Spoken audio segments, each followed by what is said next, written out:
பாசங்கள் வீடு பாசம் தாராஜயம் ஒரு மூலையும் நினைவின் வாசம்.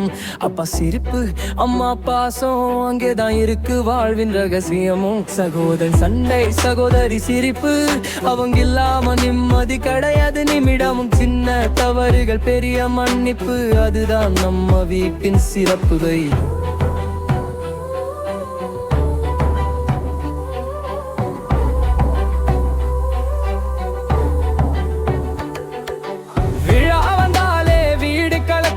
சமைப்பில் வாசம் மனசில் மகிழ்ச்சி நம்ம பாட்டும் சிரிப்பும் சேர்ந்து நாளைய